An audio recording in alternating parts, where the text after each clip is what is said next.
Welcome to TSAT. General studies పాఠ్యాంశాలలో భాగంగా science and టెక్నాలజీకి సంబంధించి స్పేస్ సెక్టార్కి సంబంధించినటువంటి అంశాలు చూస్తూ ఉన్నాం. ఈ వీడియోలో మనము భారత్ అత్యంత ప్రతిష్టాత్మకంగా కమ్యూనికేషన్ ఉపగ్రహాల ప్రయోగాల కోసము రూపొందించుకున్నటువంటి జిఎస్ఎల్వి వాహక నౌకల గురించి తెలుసుకునే ప్రయత్నం చేద్దాం. ముఖ్యంగా వీటిని మనము జియో స్టేషనరీ లాంచ్ వెహికల్ అనేటటువంటి అబ్రివేషన్ తోటి చూస్తూ ఉన్నాం. మరి దీని తయారీలో ఏ విధమైనటువంటి దశలు ఉంటాయి, అదేవిధంగా దీని తయారీకి సంబంధించినటువంటి బ్యాక్గ్రౌండ్ ఇన్ఫర్మేషన్ కొంత తెలుసుకునే ప్రయత్నం చేద్దాం. సో ఇక్కడ జిఎస్ఎల్వికి సంబంధించినటువంటి అభివృద్ధి అనేటటువంటి కార్యక్రమము మనకు 1991లో ఏర్పాటైనట్లుగా మనకు తెలుస్తూ ఉంది. సో ఈ సంవత్సరంలో మనకు జిఎస్ఎల్వి ప్రోగ్రామ్ని ఏర్పాటు చేసుకోవడం అనేది జరిగింది. మరి అంతక్రితమే మనం 1990స్లలోనే పిఎస్ఎల్వికి సంబంధించినటువంటి ప్రయోగాలు చేపట్టాం. అదేవిధంగా 1993లోనే మొట్టమొదటి పిఎస్ఎల్వి లాంచ్ని కూడా చేపట్టుకున్నాం అభివృద్ధి ప్రయోగం పేరుతోటి. మరి ఈ సందర్భంలో పిఎస్ఎల్వి ఉన్న తర్వాత మనకు జిఎస్ఎల్వికి సంబంధించినటువంటి అవసరం ఏంటి అనేటటువంటి ఒక డౌట్ రావడం అనేది సహజం. ఇక్కడ పిఎస్ఎల్వికి సంబంధించి చూస్తే కేవలము 1450 కేజీల బరువు ఉన్నటువంటి ఉపగ్రహాలను మాత్రమే ఇది ప్రయోగించగలిగేటటువంటి అవకాశం ఉంది జిఎస్ఓ అంటే భూస్థిర కక్షలలోకి. మరి ఆ సందర్భంలో దీని యొక్క కెపాసిటీ చాలా తక్కువగా ఉన్నటువంటి సందర్భము. దీనితో పాటుగా కమ్యూనికేషన్ ఉపగ్రహాల నుంచి మనము చాలా రకాలైనటువంటి ప్రయోజనాలు పొందేటటువంటి ప్రయత్నం చేస్తాం. భారత్ ముఖ్యంగా చూస్తే ఒకటే శాటిలైట్ నుంచి మల్టిపుల్ బెనిఫిట్స్ పొందడానికి ట్రై చేస్తూ ఉంది. కాబట్టి ఈ సందర్భంలో సమాచార ఉపగ్రహాల నుంచి సమాచార సేవలు పొందేటటువంటి ప్రయత్నం చేస్తాము. వీటితో పాటుగా వాతావరణ పరిశోధన సంబంధించినటువంటి సర్వీసెస్ కూడా పొందేటటువంటి ప్రయత్నం చేస్తాం. దీని తర్వాత టెలి ఎడ్యుకేషన్ అని, అదేవిధంగా టెలిమెడిసిన్కి సంబంధించినటువంటి కార్యక్రమాలు, వీటితో పాటుగా ఇంటర్నెట్ సర్వీసెస్, తర్వాత డిటిహెచ్ సర్వీసెస్ కూడా ఇదే కమ్యూనికేషన్ ఉపగ్రహాల నుంచి పొందుతాం. వీడియో కాన్ఫరెన్సింగ్ సౌకర్యాలు ఏవైతే ఉన్నాయో ఈ వీడియో కాన్ఫరెన్సింగ్ సౌకర్యాలు కూడా దీని నుంచే పొందేటటువంటి ప్రయత్నం చేస్తాం. టీవీ బ్రాడ్కాస్టింగ్కి సంబంధించినటువంటి సర్వీసెస్ కూడా మనకు ఈ సమాచార ఉపగ్రహాలనే పొందుతూ ఉన్నటువంటి పరిస్థితులు. అదేవిధంగా మనకు ఈ స్టాక్ మార్కెట్ లావాదేవీల కోసం ఉద్దేశించినటువంటి వీసాట్ అనేటటువంటి services very small aperture terminal అనేటటువంటి పేరుతోటి చెప్తాం. దీనితో పాటుగా గ్రామాల అభివృద్ధి కోసం రూపొందించినటువంటి విలేజ్ రిసోర్స్ సెంటర్, ఈ విధమైనటువంటి కార్యక్రమాలన్నీ కూడా సమాచార ఉపగ్రహాల నుంచే పొందేటటువంటి ప్రయత్నం చేస్తూ ఉన్నాం. కాబట్టి ఈ సందర్భంలో వీటన్నిటికీ సంబంధించినటువంటి పేలోడ్స్ లేదా పరికరాలు వీటిని అమర్చినటువంటి క్రమంలో సమాచార ఉపగ్రహాల యొక్క బరువు అమాంతం 2000 కిలోల కన్నా అధికంగా ఉండేటటువంటి అవకాశం ఉంది. మరి ఈ సందర్భంలో 2000 కిలోల కన్నా అధికంగా ఉన్నటువంటి ఉపగ్రహాల యొక్క ప్రయోగించేటటువంటి సామర్థ్యం పిఎస్ఎల్వికి లేకపోవడం చేత ఈ సందర్భంలో మనము స్వయంగా ఈ కమ్యూనికేషన్ ఉపగ్రహాలు ప్రయోగించుకోవాలి అంటే పిఎస్ఎల్వి శక్తి సామర్థ్యాలు సరిపోవడం లేదు. కాబట్టి పిఎస్ఎల్వికి మించినటువంటి శక్తి సామర్థ్యాల కోసం రూపొందించుకున్నటువంటి రాకెట్గా మనము జిఎస్ఎల్విని చూస్తూ ఉన్నాం. ఇక్కడ జిఎస్ఎల్వి వాహక నౌకకు సంబంధించి చూస్తే దీని తయారీలో మనకు అత్యంత శక్తివంతమైనటువంటి క్రయోజనిక్ ఇంజిన్లు అవసరమవుతాయి. మరి ఈ క్రయోజనిక్ ఇంజిన్ సాంకేతికతను సంపాదించుకునేందుకు గాను రష్యాకు సంబంధించినటువంటి గ్లావ్ కాస్మోస్ అనేటటువంటి సంస్థతోటి అగ్రిమెంట్ కుదుర్చుకోవడం అనేది జరిగింది. మరి ఈ సందర్భంలో అన్నీ అనుకున్నట్లుగా జరిగితే ఇంత క్లియర్ కట్గా మనము చెప్పుకోవాల్సినటువంటి అవసరం ఉండదు. మరి రష్యాకు సంబంధించినటువంటి గ్లావ్ కాస్మోస్ అనేటటువంటి సంస్థతోటి క్రయోజనిక్ ఇంజన్స్ అందించుకునేటటువంటి క్రమంలో మనకు ఒక ఒప్పందం కుదిరితే ఈ సందర్భంలో అంటే 1991 సమయంలో మనకు ఎంటీసీఆర్ అనేటటువంటి ఒక ఒప్పందంలో భాగస్వామ్యం లేదు. అంటే ఎంటీసీఆర్లో భారత సభ్య దేశం కాదు. ఏంటి ఒప్పందం అంటే దీన్నే మనం మిసైల్ టెక్నాలజీ కంట్రోల్ రెజిమే అనేటటువంటి ఒక ఒప్పందంగా మనం చెప్తాం. మరి దీంట్లో ఒప్పందం ఈ ఒప్పందంలో భాగస్వామ్యం కానటువంటి సందర్భంలో భారతదేశానికి ఈ క్రయోజనిక్ ఇంజన్లు కనుక ఇచ్చినట్లయితే ఇది క్షిపణి సాంకేతికతలలో ఈ క్రయోజనిక్ ఇంజన్లను వాడేటటువంటి అవకాశం ఉంది. తద్వారా క్షిపణుల యొక్క పరిధి అమాంతం పెరిగిపోయేటటువంటి అవకాశం ఉందనేటటువంటి అంశాన్ని అమెరికా ప్రధానంగా ఆందోళన వ్యక్తం చేయగా రష్యా మధ్యలోనే వైదొలగడం అనేది జరిగింది. తర్వాత 1994 ప్రాంతంలో మనకు భారతే స్వయంగా క్రయోజనిక్ అప్పర్ స్టేజ్ ప్రోగ్రామ్ అనేటటువంటి ప్రోగ్రాం ద్వారా క్రయోజనిక్ ఇంజన్లను స్వదేశీయంగా తయారు చేసుకునేటటువంటి క్రమంలో ముందుకు రావడం అనేది జరిగింది. దీనికోసము తిరువనంతపురంలో ఉన్నటువంటి లిక్విడ్ ప్రొపల్షన్ సిస్టమ్ సెంటర్, ఇది వలయమలలో ఉంటుంది. దీనితో పాటుగా దీనికి సంబంధించినటువంటి మరొక ప్రాంగణము బెంగళూరులో ఉండడం అనేది జరిగింది. మరి ఈ లిక్విడ్ ప్రొపల్షన్ సిస్టమ్ సెంటర్ అనేటటువంటిది వాస్తవానికి ద్రవ ఇంధనాలను తయారు చేసేటటువంటి సంస్థ. అదేవిధంగా ద్రవ ఇంధనాలను ఉపయోగించుకునేటటువంటి ఇంజన్లను కూడా ఇదే సంస్థ తయారు చేస్తున్నటువంటి క్రమంలో ఇక్కడ క్రయోజనిక్ ఇంజన్లకు సంబంధించినటువంటి సాంకేతికతలను అభివృద్ధి చేసేటటువంటి కేంద్రాలు మరియు వ్యవస్థాపన సౌకర్యాలు కూడా ఏర్పాటు చేయడం అనేది జరిగింది. ఎప్పుడైతే ప్రోటోటైప్ అనేది మనకు అందుబాటులోకి వచ్చిందో ఇమ్మీడియట్గా రష్యా ముందుకు వచ్చి తనంతట తానుగానే 7 క్రయోజనిక్ ఇంజన్లను ఇవ్వడానికి ఒప్పందం కుదుర్చుకోవడం అనేది జరిగింది. అయితే రష్యా నుంచి పొందినటువంటి క్రయోజనిక్ ఇంజన్లను ఆధారంగా చేసుకుని ఇక్కడ మనం చెప్తున్నటువంటి మార్క్ 1 తరహా జిఎస్ఎల్వి వాహక నౌకలను రూపొందించుకోగా మనము ఇక్కడ మనకు జిఎస్ఎల్వి మార్క్ 1 అనేది కనిపిస్తూ ఉంది. సో జిఎస్ఎల్వి మార్క్ 1లో మనము రష్యా నుంచి పొందినటువంటి క్రయోజనిక్ ఇంజన్లను వాడగా మనము మార్క్ 2 విషయానికి వచ్చేసరికల్లా దీంట్లో స్వదేశీ పరిజ్ఞానంతో తయారైనటువంటి క్రయోజనిక్ ఇంజన్లను ఇక్కడ వాడడం అనేది జరిగింది. సో ప్రస్తుతము ఈ క్రింది వానిలో స్వదేశీ క్రయోజనిక్ ఇంజన్ని కలిగి ఉన్నటువంటి జిఎస్ఎల్వి వాహక నౌకలు ఏవి అన్నప్పుడు మనం జిఎస్ఎల్వి మార్క్ 2ను మరియు జిఎస్ఎల్వి మార్క్ 3ని ఇక్కడ పేర్కొనాల్సి వస్తుంది.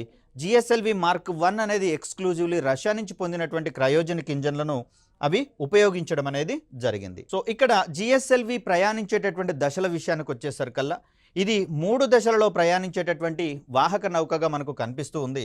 సో ఇక్కడ మొదటి 2 దశలు ఏవైతే ఉన్నాయో ఈ 2 దశలను పిఎస్ఎల్వి నుంచి యాజ్ ఇట్ ఈస్ తీసుకోవడం అనేది జరిగింది.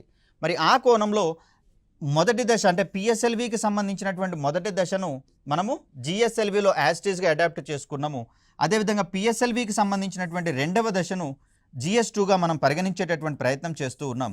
ఇక 3వ దశ అయినటువంటి ఈ GS3లో మనకు క్రయోజనిక్ అప్పర్ స్టేజ్ దశని లేదా క్రయోజనిక్ ఇంజిన్ని ఉపయోగించేటటువంటి దశగా మనము GS3ని పేర్కొంటాం. సో ఆ కోణంలో GS అంటే ఒక్కొక్క దశకు సంబంధించినటువంటి అంశాలు ఒకసారి గమనించేటటువంటి ప్రయత్నం చేద్దాం.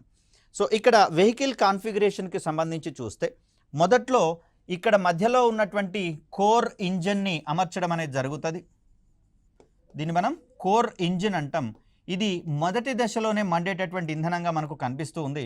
కోర్ ఇంజిన్ ఇరువైపులా ఉన్నటువంటి ఈ రెండింటిని మనము స్ట్రాపాన్ మోటార్లుగా పేర్కొంటూ ఉంటాం. సో ఇక్కడ స్ట్రాపాన్ మోటార్లతో కూడినటువంటి మొదటి దశ అనేది మనకి ఇక్కడ గమనిస్తూ ఉన్నాం. సో ఇలా దీన్ని నిలువుగా అమర్చిన తర్వాత దాంట్లో ఉన్నటువంటి ఇంజన్లలోకి మనం ఇంధనాన్ని నింపేటటువంటి ప్రయత్నం చేస్తాం. ఇంధనంతో పాటుగా ఆక్సిడైజర్లను కూడా ఇక్కడ అందించేటటువంటి ప్రయత్నం చేస్తాం. సో మరి ఈ సందర్భంలో జిఎస్ఎల్వి యొక్క మొదటి దశను మనం పిఎస్ఎల్వి నుంచి తీసుకున్నామని చెప్పేసి అన్నాం. దీంట్లో ఘనస్థితిలోని మనకు హెచ్టిపిబి ఇంధనం అని చెప్పేసి అనుకున్నాం కదా. మనకు పిఎస్ఎల్విలో హైడ్రాక్సిల్ టర్మినేటెడ్ పాలీ బ్యూటడైన్ అనేటటువంటి పేరుతోటి చెప్పినాం. ఘనస్థితిలో ఉన్నటువంటి ఇంధనాన్ని వాడుకునేటటువంటి ఇంజన్లను ఇక్కడ వాడడం జరుగుతుంది. సో దీన్ని మనము S139 అనేటటువంటి పేరుతోటి పేర్కొంటూ ఉంటాం. ఇక్కడ జిఎస్ఎల్వి విషయానికి వచ్చేసరికల్లా స్ట్రాపాన్ మోటార్ల స్థానంలో ద్రవ ఇంధనాన్ని వినియోగించుకునేటటువంటి 4 L37.5 ఇంజన్లను అమర్చడం అనేది జరిగింది స్ట్రాపాన్ మోటార్లుగా.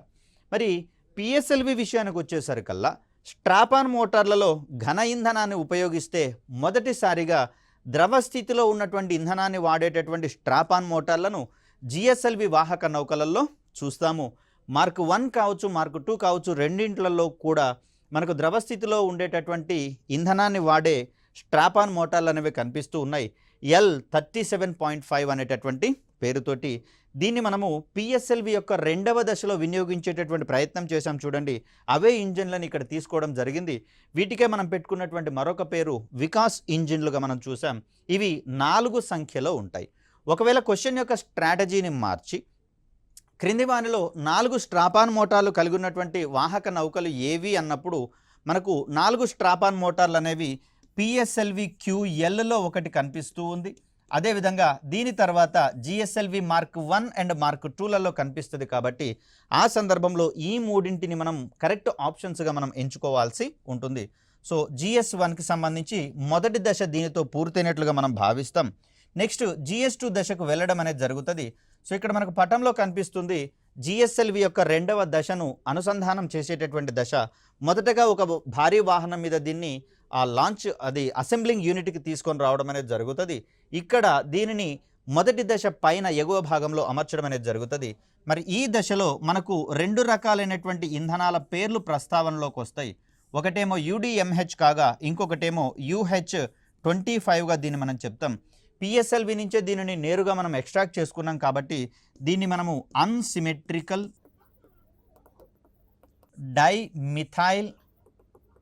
డైమిథైల్ హైడ్రజీన్గా మనం చెప్తాం. జాగ్రత్త అండి, ఇక్కడ మనల్ని కన్ఫ్యూజ్ చేయడం కోసము హైడ్రజీన్కి బదులుగా హైడ్రోజన్ అనేటటువంటి పదం ఇచ్చేటటువంటి అవకాశం ఉంది. సో నేరుగా దీన్ని వాడితేనేమో అన్సిమెట్రికల్ డైమిథైల్ హైడ్రజీన్ అంటాం. ఒకవేళ UH25 విషయానికి వచ్చేసరికల్లా దీంట్లో 75% UDMH ఉంటుంది. అదేవిధంగా 25% వరకు మనకు హైడ్రజీన్ హైడ్రేట్ అనేటటువంటి దాన్ని అమర్చడం అనేది జరుగుతుంది. సో ఈ ఇంధనాలకు ఉన్నటువంటి మరొక ధర్మం ఏంటి అంటే ఇది వాస్తవానికి ఫ్యూయల్గా మనం చెప్తాము. ఇక్కడ నత్రజని సంబంధితమైనటువంటి ఆక్సైడ్స్ ఏవైతే ఉన్నాయో N2O5 అనేటటువంటి వాటిని ఆక్సిడైజర్లుగా వాడేటటువంటి ప్రయత్నం చేస్తారు. ఇక్కడ ఇంధనము ద్రవ స్థితిలో ఉంది కాబట్టి ఆక్సిడైజర్ కూడా ద్రవ స్థితిలోనే ఉండేటటువంటి అంశంగా దీన్ని మనం చూస్తాం. ఇక్కడ ఇంధనము ప్లస్ ఆక్సిడైజర్ రెండు ఒకదానికొకటి అక్కడ ఛాంబర్లో దహన ఛాంబర్లో కలవగానే మండేటటువంటి స్వభావాన్ని ప్రదర్శిస్తాయి. మరి మిగతావి మండవ అంటే మండవు కాబట్టే దీనికి ఇది ఒక ప్రత్యేకమైనటువంటి క్యారెక్టరిస్టిక్గా మనం చెప్తున్నాం.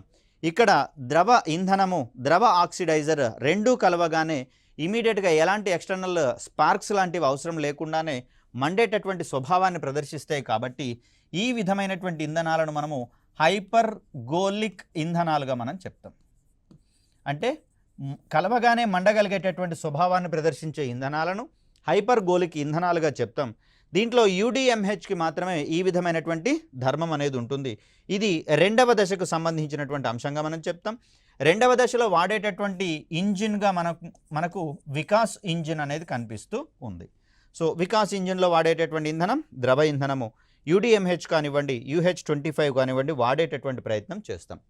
ఇక అత్యంత కీలకమైనదిగా మనకు మూడవ దశ అనేది కనిపిస్తూ ఉంది. ఈ దశలో వాడేటటువంటి ఇంజిన్ని మనము క్రయోజనిక్ ఇంజిన్ అని, దీంట్లో వాడేటటువంటి ఇంధనాలను క్రయోజనిక్ ఇంధనాలుగా మనం చెప్తాం. సో ఏవి క్రయోజనిక్ ఇంధనాలుగా పనిచేస్తాయి అంటే ఇక్కడ మనకు లిక్విడ్ ఆఫ్ హైడ్రోజన్ అనేటటువంటిది మనకు ఇంధనంగా పనిచేస్తూ ఉంటే లిక్విడ్ ఆఫ్ ఆక్సిజన్ అనేటటువంటిది మనకు ఆక్సిడైజర్గా పనిచేయడం అనేది చూస్తాం. వీటి యొక్క ఉష్ణోగ్రత విషయానికి వచ్చేసరికల్లా ఇవి -150°C నుంచి -250°C మధ్యలో ఉండేటటువంటి ఇంధనాలుగా మనకు కనిపిస్తూ ఉన్నాయి. మరి ఆ సందర్భంలో ఇంత తక్కువ ఉష్ణోగ్రతలను కనుక తట్టుకోవాలి అంటే అత్యంత సంక్లిష్టమైనటువంటి మెటల్ అల్లాయ్స్ మిశ్రమ శ్రేణుల్ని ఈ వాహనాల యొక్క ఇంజిన్ల యొక్క విడిభాగాలను రూపొందించేటటువంటి క్రమంలో వాడాల్సి వస్తుంది. మరి ఇలా ఈ మిశ్రమ లోహాలను అందించేటటువంటి సంస్థగా మనకు హైదరాబాద్లో ఉన్నటువంటి మిశ్ర ధాతు నిగమం లిమిటెడ్ అనేటటువంటిది కనిపిస్తుంది. ఇక్కడ మనకు కనిపిస్తూ ఉన్నది మనం మూడవ దశ యొక్క GSLV యొక్క మూడవ దశలో వాడేటటువంటి క్రయోజనిక్ ఇంజిన్గా మనం చూస్తాం. దీంట్లో ఇది ఆ ఇంజిన్ యొక్క మొత్తం నమూనాగా మనం చూస్తాం. దీంట్లో అత్యంత సెన్సిబుల్ వాల్వ్స్ అనేటటువంటివి ఉంటాయి కాబట్టి క్రయోజనిక్ టెంపరేచర్ల దగ్గర ఇంధనం అనేది కనిపిస్తుంది కాబట్టి ఈ దశలో ఈ వాల్వులు త్వరగా చెడిపోయేటటువంటి ధర్మాన్ని ప్రదర్శిస్తాయి. అదేవిధంగా ఇంధనము లీక్ అయ్యేటటువంటి ప్రమాదాలు కూడా ఉన్నాయి కాబట్టి GSLV వాహక నౌకల యొక్క సాంకేతికత అత్యంత సంక్లిష్టంగా మనకు కనిపిస్తుంది. ఎట్ ద సేమ్ టైం అత్యంత తక్కువ ఉష్ణోగ్రతలను ఇవి తట్టుకోవాల్సి వస్తుంది. ఎట్ ద సేమ్ టైం ఇవి ఈ ఇంధనాలు మండినటువంటి సందర్భంలో అత్యధిక ఉష్ణోగ్రతలతో ఆ వాయువులు వెలువడేటటువంటి అవకాశం ఉంది. కాబట్టి క్రయోజనిక్ ఇంజిన్స్ ఏకకాలంలో అత్యల్ప ఉష్ణోగ్రతలను అత్యధిక ఉష్ణోగ్రతలను కూడా నమోదు చేసుకుంటూ ఉంటాయి. కాబట్టి మరి ఆ అత్యల్ప ఉష్ణోగ్రతలను తట్టుకునేటటువంటి కాంపోజిట్ మెటీరియల్స్తో వీటిని రూపొందించుకోవాల్సి వస్తుంది. సో ఇక్కడ మనకు ఓజివ్ పేలోడ్ ఫెయిరింగ్ అనేది మనకు కనిపిస్తుంది. ఒక బోర్లించిన గంట ఆకారంలో ఉన్నటువంటి నిర్మాణంగా మనకి ఓజివ్ పేలోడ్ ఫెయిరింగ్ లేదా దీన్నే మనము హీట్ షీల్డ్ అనేటటువంటి పేరుతో కూడా చెప్తాం. దీన్నే ఉష్ణ కవచము అంటాం. ఇది మొదటి దశలో వాహనంతో అంటిపెట్టుకొని, అంటే ఉపగ్రహాన్ని దీంట్లోనే అమర్చుతారు కాబట్టి మొదటి దశలో వాహనంతోటే ఉంటుంది. రెండవ దశ స్టార్ట్ అయిన తర్వాత ఓజివ్ పేలోడ్ ఫెయిరింగ్ అనేది మెయిన్ రాకెట్ తోటి సెపరేట్ అయిపోయేటటువంటి అంశాన్ని మనం చూస్తాం.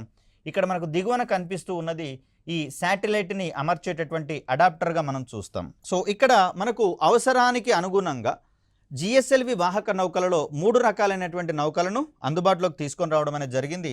దీంట్లో మొదటిది జిఎస్ఎల్వి మార్క్ 1. ఇది రష్యా తయారీ క్రయోజనిక్ ఇంజన్లను వాడగా, ఇక్కడ జిఎస్ఎల్వి మార్క్ 2 మరియు మార్క్ 3 విషయాలలో స్వదేశీయంగా రూపొందించబడినటువంటి క్రయోజనిక్ ఇంజన్లను వాడినటువంటి జిఎస్ఎల్వి వేరియంట్స్గా మనం ఇక్కడ చూస్తాం. సో మనకి ఇక్కడ పటంలో కనిపిస్తున్నటువంటిది ఇది జిఎస్ఎల్వి మార్క్ 1 కాగా, ఇది మార్క్ 2 మరియు మార్క్ 3కి సంబంధించినటువంటి ఒక మోడల్స్గా మనం చూస్తాం. సో వీటి సహాయంతో భారత్ అత్యంత భారీగా ఉండేటటువంటి కమ్యూనికేషన్ ఉపగ్రహాలను సైతము భూస్థిర కక్షలలోకి ప్రయోగించేటటువంటి సామర్థ్యాన్ని కలిగి ఉన్నట్లుగా మనం చెప్తాం. ఇక్కడ పూర్తి స్థాయిలో జిఎస్ఎల్విని కన్స్ట్రక్షన్ చేసిన తర్వాత ఇక్కడ మనకు ఇరువైపులా కనిపిస్తున్నది అసెంబ్లింగ్ యూనిట్గా మనం చెప్తాం. ఇక్కడ ఒక ప్లాట్ఫామ్ నుంచి ఒక ట్రాక్ మీదుగా ఇక్కడ దూరంలో కనిపిస్తున్నటువంటి లాంచ్ ప్యాడ్ మీదకి దీన్ని చేర్చి అక్కడి నుంచి ప్రయోగించడం అనేది జరుగుతుంది. పూర్తిగా మనకు జిఎస్ఎల్వి యొక్క కన్స్ట్రక్షన్ అయిపోయిన తర్వాత ఈ విధంగా కనిపిస్తుంది. ఇక దీని యొక్క కాన్ఫిగరేషన్ని కనుక మనం గమనిస్తే ఇక్కడ జిఎస్ఎల్వి మార్క్ 1కి సంబంధించినటువంటి హైట్ ఎత్తు కనుక గమనిస్తే ఇది 49.13 మీటర్లు ఉన్నట్లుగా మనం చూస్తూ ఉన్నాం. ఇక్కడ దీని యొక్క బరువుని దీని ప్రయోగ సమయంలో బరువు లేదా లిఫ్ట్ ఆఫ్ మాస్ అనేటటువంటి పదంగా దీన్ని మనం చెప్తాం. ప్రయోగ సమయంలో బరువు విషయానికి వచ్చేసరికి ఇది 415 టన్నుల బరువు అనేది ఉండడం జరిగింది. దీని యొక్క వ్యాసం వచ్చేసరికల్లా 2.8 మీటర్ల వ్యాసం అనేది కనిపిస్తూ ఉంది. ఓజివ్ పేలోడ్ ఫెయిరింగ్ యొక్క వ్యాసం వచ్చేసరికల్లా 3.4 మీటర్లు. ఈ ఓజివ్ పేలోడ్ ఫెయిరింగ్ యొక్క హైట్ ఎత్తు వచ్చేసరికల్లా 7.8 మీటర్లు అనేది కనిపిస్తుంది. మరిది ఇంత వ్యాసము ఇంత హైట్ ఉంది కాబట్టే మనకి ఇక్కడ 2000 వరకు కేజీల బరువు ఉన్నటువంటి సమాచార ఉపగ్రహాలను దాంట్లో ఫ్లెక్సిబుల్గా మనం ప్లేస్ చేసి దాన్ని ప్రయోగించేటటువంటి క్రమాన్ని మనం చూస్తాం. సో ఇక్కడ జిఎస్ఎల్వి మార్క్ 2 విషయానికి వచ్చేసరికల్లా దీని యొక్క హైట్ అనేది కొంచెం పెరగడం గమనించవచ్చు. ఎందుకంటే ఆ జిఎస్ఎల్వి మార్క్ 1 కంటే అత్యధిక బరువు ఉన్నటువంటి ఉపగ్రహాలను, అంటే ఇక్కడ 2000 నుంచి 3000 కిలోల బరువు ఉన్నటువంటి ఉపగ్రహాలను ప్రయోగించేటటువంటి సందర్భంలో జిఎస్ఎల్వి మార్క్ 2 వాహక నౌకలను వాడతాం కాబట్టి మరి ఆ సందర్భంలో మరింత శక్తివంతమైనటువంటి ఇంజిన్లను వాడాల్సి వస్తుంది, ఎక్కువ ఇంధనం కూడా పడుతుంది. కాబట్టి ఆ సందర్భంలో దీని యొక్క బరువు పెరిగినట్లుగా మనం చూస్తాం. దీని యొక్క వెయిట్ వచ్చేసరికల్లా 442 టన్నులుగా కనిపిస్తుంది. వ్యాసము 2.8 మీటర్లు. ఓజివ్ పేలోడ్ ఫెయిరింగ్ విషయానికి వచ్చేసరికల్లా 4 మీటర్ల వ్యాసం ఉన్నటువంటి ఓజివ్ పేలోడ్ ఫెయిరింగ్ని, అదేవిధంగా ఎత్తు ఎక్కువగా ఉన్నటువంటిది ఇక్కడ 8.6 మీటర్స్ ఎత్తు ఉన్నటువంటి ఓజివ్ పేలోడ్ ఫెయిరింగ్ని మనము కన్స్ట్రక్షన్ చేసుకోవడం జరిగింది. సో ఇలా ఓజివ్ పేలోడ్ ఫెయిరింగ్ని ఏర్పాటు చేసుకోవడం వల్ల మనకు 2000 నుంచి 3000 కిలోల బరువు ఉన్నటువంటి ఉపగ్రహాలు కొంచెం పెద్దగా ఉంటాయి, భారీగా ఉంటాయి. కాబట్టి వాటిని మనము జిఎస్ఓలోకి ప్రయోగించేటటువంటి క్యాపబిలిటీ అనేది మనకు రావడం జరిగింది. ఇక్కడ జిఎస్ఎల్వి మార్క్ 1 మరియు మార్క్ 2లకు సంబంధించినటువంటి పేలోడ్ కెపాసిటీని కనుక మనం గమనిస్తే 1500 నుంచి 2500 కిలోల బరువు ఉన్నటువంటి ఉపగ్రహాలను మనం ఇక్కడ జిఎస్టిఓ వరకు ప్రయోగించేటటువంటి ప్రయత్నం చేస్తూ ఉన్నాం. అదేవిధంగా ఎల్ఈఓ అంటే భూ నిమ్న కక్షల విషయానికి వచ్చేసరికల్లా 5000 కిలోల బరువు ఉన్నటువంటి ఉపగ్రహాలను మనము ఎల్ఈఓలోకి ప్రయోగించేటటువంటి ప్రయత్నం చేస్తాం. ఇప్పటివరకు మనకు ఉన్నటువంటి ఈ ప్రయోగ వివరాల ఆధారంగా జిఎస్ఎల్వి వాహక నౌకలలో ఒక్కొక్క వాహక నౌక నుంచి ఒక్కొక్క సమాచార ఉపగ్రహాన్ని మాత్రమే ప్రయోగించే ప్రయత్నం చేస్తాం.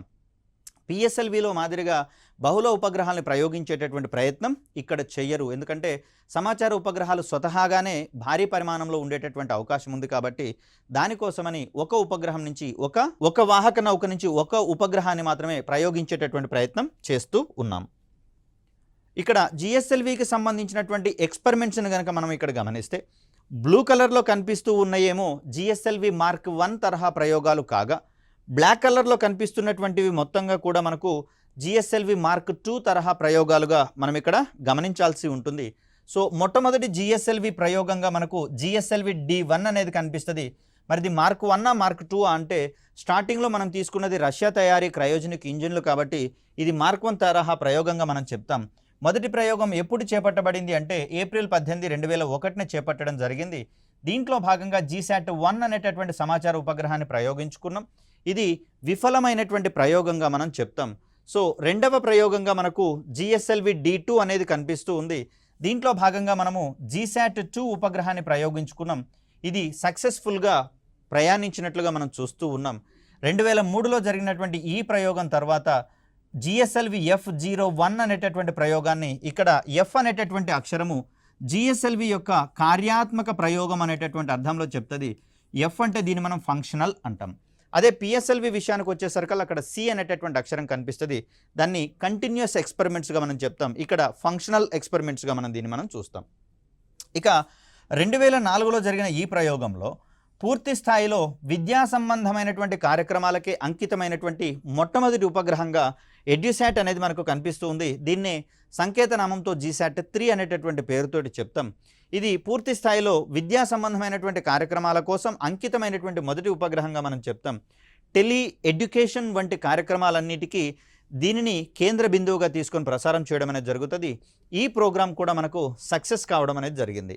ఇక GSLV శ్రేణిలో 4వ ప్రయోగము, అదేవిధంగా GSLV మార్క్ 1 తరహాలో కూడా 4వ ప్రయోగంగా దీన్ని మనం చెప్తాం. 2006లో చేపట్టినటువంటి ఈ ప్రయోగం ద్వారా INSAT-4C అనేటటువంటి ఉపగ్రహాన్ని ప్రయోగించడం, మిషన్ ఫెయిల్ కావడం జరిగింది. మరి ఈ సందర్భంలో INSAT-4E యొక్క సర్వీసెస్ అందించేటటువంటి క్రమంలో INSAT-4CR అనేటటువంటి ఉపగ్రహము, ఆర్ అంటే మనము రీప్లేస్మెంట్ అనేది గుర్తుపెట్టుకోవాలని చెప్పేసి అన్నాం. INSAT-4C యొక్క సర్వీసెస్ని రీప్లేస్ చేసే ఉపగ్రహంగా దీనికి మనం ఆ పేరు పెట్టుకోవడం జరిగింది. దీన్ని GSLV-F04 వాహక నౌక ద్వారా ప్రయోగించడం.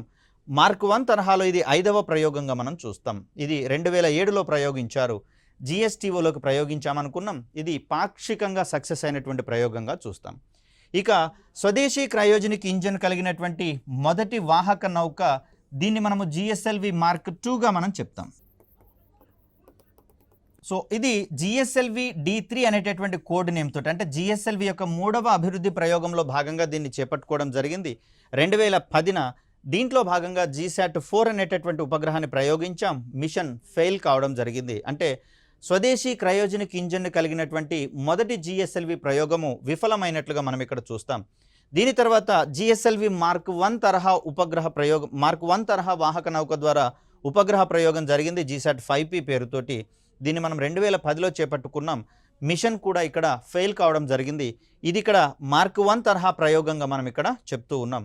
ఇక దీని తర్వాత జరిగిన ప్రోగ్రామ్స్ అన్నీ కూడా మనకు GSLV మార్క్ 2 తరహా ప్రయోగాలుగా మనం చెప్తాం. అంటే వీటన్నింటిలలో కూడా స్వదేశీ తయారీ క్రయోజనిక్ ఇంజన్నే అమర్చి ప్రయోగించడం అనేది జరిగింది. సో GSLV-D5 అనేది GSLV మార్క్ 2 తరహా ప్రయోగాలలో రెండవదిగా, అదేవిధంగా మొత్తంగా చూస్తే GSLV ప్రయోగాలలో 8వ ప్రయోగంగా దీన్ని మనం చెప్తాం. ఈ వేరియేషన్స్ మనం కాస్త జాగ్రత్తగా చూసుకోవాలి. దీంట్లో భాగంగా GSAT-14 అనేటటువంటి ఉపగ్రహాన్ని ప్రయోగించుకున్నాం. ఇది సక్సెస్ కావడంతో ఇండియా అనేది స్వదేశీ క్రయోజనిక్ సాంకేతిక పరిజ్ఞానం కలిగినటువంటి దేశాల జాబితాలో 6వ స్థానంలోకి చేరడం అనేది జరిగింది.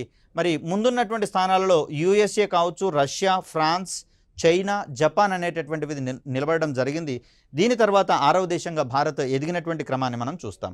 ఇక నెక్స్ట్ జరిగినటువంటి ప్రయోగాలన్నీ కూడా మనకు GSLV మార్క్ 2 వాహక నౌక యొక్క ప్రయోగాలుగా మనం చూస్తాం. దీంట్లో మనకు ప్రాధాన్యత కలిగినటువంటి ప్రయోగాలు పెద్దగా ఏమీ లేవు. ఇక్కడ INSAT-3DR అనే దాని గురించి చెప్తే, ఇది సమాచార ఉపగ్రహంగా కాక వాతావరణ పరిశోధన ఉపగ్రహంగా మనకు కనిపిస్తూ ఉంది. ఇక్కడ GSAT-9 అనేటటువంటి దాన్ని 2017లో ప్రయోగించినము GSLV-F09 వాహక నౌక ద్వారా. ఇక్కడ GSAT-9ని మనము సౌత్ ఏషియా శాటిలైట్గా మనం పరిగణించేటటువంటి ప్రయత్నం చేస్తాం. ఇక GSAT-6A, 7A, ఇక్కడ EOS-3 అనేది భూ పరిశీలన ఉపగ్రహంగా మనం చూస్తూ ఉన్నాం. క్రయోజనిక్ ఇంజన్లో ఏర్పడినటువంటి లీకేజీల వల్ల ఈ ప్రయోగం విఫలం కావడం అనేది జరిగింది. దీని తర్వాత చేపట్టినటువంటి NVS-01 ప్రయోగం గురించి కనుక మనం మాట్లాడితే, ఇది మార్గనిర్దేశక ఉపగ్రహ వ్యవస్థలో భాగంగా మనకు నావిక్ సిస్టమ్ని ఏర్పాటు చేసుకున్నాం కదా. దీంట్లో భాగంగా ఏర్పాటు చేసినటువంటి మొదటి ప్రయోగంగా దీన్ని మనం చెప్తాం. దీంట్లో ట్రాన్స్పాండర్లతో సహా, అదేవిధంగా గడియారాలతో సహా స్వదేశీయంగా రూపొందించుకొని ప్రయోగించుకున్నటువంటి నావిక శ్రేణి ఉపగ్రహాలలో మొదటి ఉపగ్రహంగా దీన్ని మనం చెప్తాం. దీన్ని జిఎస్ఎల్వి F12 ద్వారా మే 29, 2023న ప్రయోగించడం జరిగింది. GSTOలోకి దీన్ని ప్రయోగించుకున్నాం. దీని తర్వాత ఇటీవల కాలంలో తాజాగా చివరగా జరిగినటువంటి జిఎస్ఎల్వి మార్క్ 2 ప్రయోగంగా జిఎస్ఎల్వి F14 కనిపిస్తూ ఉంది. 2024లో చేపట్టినటువంటి ప్రయోగంగా దీన్ని మనం చూస్తున్నాం. దీని ద్వారా ఇన్సాట్ 3DSని ప్రయోగించుకోవడం జరిగింది. ఇంకొక విషయం ఏంటంటే ఇన్సాట్ 3DR మాదిరిగానే ఇన్సాట్ 3DS కూడా పూర్తి స్థాయిలో వాతావరణ పరిశోధన ఉపగ్రహంగా మనం చెప్తాం. కాబట్టి ఈ సందర్భంలో క్రింది వానిలో సమాచార ఉపగ్రహాలు అయినవేవి కానివేవి అనేటటువంటి కోణంలో కనుక క్వశ్చన్ పడితే దాంట్లో ఇన్సాట్ 3D ఒకటి, 3DR మరియు 3DS ఇవి ఇన్సాట్ తరహాకే చెందినవి కానీ సమాచార ఉపగ్రహాలు కావు. ఇవి పూర్తిగా వాతావరణ పరిశోధక ఉపగ్రహాలుగా మనం గుర్తుపెట్టుకోవాలి. ఇక మరొక ముఖ్యమైనటువంటి విషయం ఏంటి అంటే 2019 తర్వాత జరిగినటువంటి ఈ 3 ప్రయోగాలు ఏవైతే ఉన్నాయో ఏంటివి? జిఎస్ఎల్వి F10 కావచ్చు, F12 కావచ్చు, F14 కావచ్చు. ఈ ప్రయోగాలను చేపట్టడంలో కీలక పాత్ర పోషించినటువంటి సంస్థగా న్యూ స్పేస్ ఇండియా లిమిటెడ్ అనేది కనిపిస్తూ ఉంటుంది. ఎందుకంటే 2019 తర్వాత ఆవిర్భవించినటువంటి ఈ సంస్థ ప్రస్తుతము అంతరిక్ష ప్రయోగాలన్నింటినీ చేపడుతున్నటువంటి సంస్థగా దీన్ని మనం చూస్తాం. సార్ మరి 2019 నుంచి ఎందుకు తీసుకుంది? మరి 2019 కంటే ముందర ఎవరున్నారు అంటే 2019 కంటే ముందు జరిగినటువంటి ఈ ప్రయోగాలన్నింటినీ బెంగళూరులో ఉన్నటువంటి ఆంట్రిక్స్ కార్పొరేషన్ అనేటటువంటి సంస్థ చేపట్టడం జరిగింది. మరి 2019 తర్వాత నుంచి కనుక మనం చూస్తే మరి బెంగళూరులోనే ఏర్పాటైనటువంటి న్యూ స్పేస్ ఇండియా లిమిటెడ్ అనేటటువంటి సంస్థ దీన్ని చేపట్టడం అనేది జరుగుతూ ఉంది. ఈ మధ్యకాలంలో వచ్చినటువంటి తెలంగాణలోని గ్రూప్ 1 ఎగ్జామ్లలో కూడా ఈ రకమైనటువంటి ప్రశ్నని మార్చి అడగడం అనేది జరిగింది. ఏంటంటే కొన్ని రకాలైనటువంటి ప్రయోగాల పేర్లను ఇచ్చి ఆ ప్రయోగాన్ని ఆంట్రిక్స్ కార్పొరేషన్ లిమిటెడ్ అనేది ప్రయోగించినట్లుగా మనకు ఆప్షన్స్లలో ఇవ్వడం జరిగింది. మరి 2019 తర్వాత చేపట్టినటువంటి ప్రయోగాలన్నీ కూడా మనకు ఆంట్రిక్స్ కార్పొరేషన్ యొక్క ఇన్వాల్వ్మెంట్ ఉండదు. కేవలం న్యూ స్పేస్ ఇండియా లిమిటెడ్ మాత్రమే వీటిని టేకప్ చేసేటటువంటి క్రమంలో క్రియాశీల పాత్ర పోషించడం జరిగింది. ఇక జిఎస్ఎల్వి మార్క్ 1 మరియు మార్క్ 2 తర్వాత మనం చెప్పుకోవాల్సినటువంటిదిగా జిఎస్ఎల్వి మార్క్ 3 లేదా దీన్నే మనము లాంచ్ వెహికల్ మార్క్ 3గా చెప్పుకుంటాం. సో ఇన్ షార్ట్గా దీన్ని మనము LVM-3 అనేటటువంటి పేరుతోటి వ్యవహరిస్తూ ఉంటాం. ఇక జిఎస్ఎల్వి మార్క్ 1, మార్క్ 2ల కంటే మించినటువంటి సామర్థ్యం ఉన్నటువంటి కారణంగా LVM-3ని స్పెషల్గా డిజైన్ చేసుకుంటున్నటువంటి ఇస్రో సో దీనికి సంబంధించినటువంటి కార్యక్రమాలను కొంత ప్రతిష్టాత్మకంగా చేపట్టినట్లుగా మనకు తెలుస్తూ ఉంది. అయితే దీని యొక్క ఎత్తు విషయానికి వచ్చేసరికల్లా జిఎస్ఎల్వి మార్క్ 2 వాహక నౌకకు వచ్చేసరికల్లా 51 మీటర్ల ఎత్తున్నట్లుగా, మార్క్ 1 విషయానికి వచ్చేసరికల్లా 49 మీటర్ల ఎత్తుండగా ఇది కేవలం 44 మీటర్ల ఎత్తు, ఇంకా చెప్పాలంటే దానికంటే తక్కువనే 43 మీటర్ల ఎత్తు మాత్రమే ఉండేటటువంటి అవకాశం ఉంది.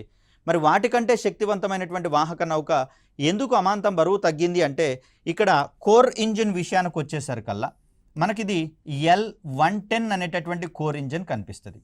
వాస్తవానికి కోర్ ఇంజిన్ ఎప్పుడు కూడా పిఎస్ఎల్విలో కానివ్వండి, ఇతర జిఎస్ఎల్వి వాహక నౌకలలో కానివ్వండి S139 అనేది కనిపిస్తూ ఉంటే దానికి భిన్నంగా ఇక్కడ LVM విషయానికి వచ్చేసరికల్లా మనకి ఇక్కడ L110 అనేటటువంటి ఈ కోర్ ఇంజిన్ అనేది కనిపిస్తుంది. ఇక స్ట్రాపాన్ మోటార్లకు వచ్చేసరికల్లా ఇరువైపులా 2 స్ట్రాపాన్ మోటార్లు మాత్రమే మనకు కనిపిస్తూ ఉన్నాయి. వీటిని మనము S200 స్ట్రాపాన్ మోటార్లుగా మనం చెప్తాం. అంటే ఒక్కొక్క స్ట్రాపాన్ మోటార్ 200 టన్నుల బరువైనటువంటి ప్రొపెల్లెంట్స్ని వాడేటటువంటి ప్రయత్నం చేస్తుంది. ఇక్కడ మొదటి దశలో ఉన్నటువంటి లిక్విడ్ ఇంజిన్ అనేది 110 టన్నుల ఇంధనాన్ని వాడుకునేటటువంటి ప్రయత్నం చేస్తుంది. కోర్ ఇంజిన్గా ఎప్పుడు మనం ద్రవ ఇంధనాన్ని వాడలేదు, ద్రవ ఇంజిన్లను వాడలేదు. ఎప్పుడు కూడా మనము ఘన ఇంధనాన్ని వాడుకునేటటువంటి ఇంజిన్లను వాడుకోవడం జరిగింది. కానీ జిఎస్ఎల్వి మార్క్ 3 విషయానికి వచ్చేసరికి కొన్ని ఆల్టర్నేట్స్ అనేవి జరుగుతూ ఉన్నాయి. మరోవర్ ఇక్కడ ఇది పైకి ప్రయాణించేటటువంటి సందర్భంలో మొట్టమొదటగా స్ట్రాపాన్ మోటార్లు మండడం అనేది మనం గమనిస్తాం. మరి మిగిలిన పిఎస్ఎల్వి మరియు జిఎస్ఎల్వి రకాలలో కనుక గమనిస్తే మొదటగా కోర్ ఇంజిన్ మండుతుంది, అదేవిధంగా దానితో పాటుగా స్ట్రాపాన్ మోటార్లు కూడా మండడం ప్రారంభమవుతాయి. సో ఇక్కడ మాత్రం మనకు మొదట స్ట్రాపాన్ మోటార్లు మండిన తర్వాత కోర్ ఇంజిన్ని మండించడం అనేది స్టార్ట్ చేస్తాం. ఇంకొక ముఖ్య విషయం ఏంటంటే మిగిలిన వాహక నౌకలలో మొదటి దశలో ఉన్నటువంటి ఈ S139 అనేటటువంటి కోర్ ఇంజిన్ కావచ్చు, దాని స్ట్రాపాన్ మోటార్లు కావచ్చు, వీటిలలో ఇంధనం అయిపోయిన తర్వాత మొదటి దశ అనేది వాహక నౌక నుంచి విడిపోవడం అనేది జరుగుతుంది. మరి ఇలాంటి నిర్మాణాన్ని మనము ఫేజ్డ్ బర్నింగ్ అనేటటువంటి పేరుతోటి చెప్తాం. దానికి భిన్నంగా ఇక్కడ కోర్ ఇంజిన్ అనేది స్ట్రాపాన్ మోటార్లు మండిన తర్వాత కొద్దిసేపటికి ఇది మండడం అనేది స్టార్ట్ అవుతుంది. కాబట్టి ఇక్కడ మొదటి దశ పూర్తి కావడానికి ముందరే రెండవ దశ కూడా మండుతుంది. కాబట్టి దీనిని మనము ఇక్కడ సైమల్టేనియస్ బర్నింగ్ అనేటటువంటి ప్రాసెస్లో భాగంగా చెప్తాం. మరి కోర్ ఇంజన్ ఎగువన మనకు గత మోడల్స్ కనుక గమనిస్తే పిఎస్ఎల్వి జిఎస్ఎల్విలలో ద్రవ ఇంధనాన్ని ఉపయోగించుకునేటటువంటి రెండవ దశ ఇంజన్ కనిపిస్తుంది. కానీ ఇక్కడ నేరుగా మూడవ దశలో వాడేటటువంటి క్రయోజనిక్ ఇంజిన్ ఉంది. కాబట్టి ఈ సందర్భంలో దీని యొక్క ఎత్తు తగ్గినట్లుగా మనం చూస్తాం. మిగిలిన వాటన్నిటితో పోలిస్తే అత్యధిక బరువు ఉన్నటువంటి వాహక నౌకగా మనకు LVM-3 అనేది కనిపిస్తుంది. మరి దీనికి సంబంధించినటువంటి ప్రయోగ వివరాలను అదేవిధంగా SSLVకి సంబంధించినటువంటి అంశాలను నెక్స్ట్ వీడియోలో తెలుసుకునేటటువంటి ప్రయత్నం చేద్దాం. అప్పటి వరకు సెలవు. ధన్యవాదాలు.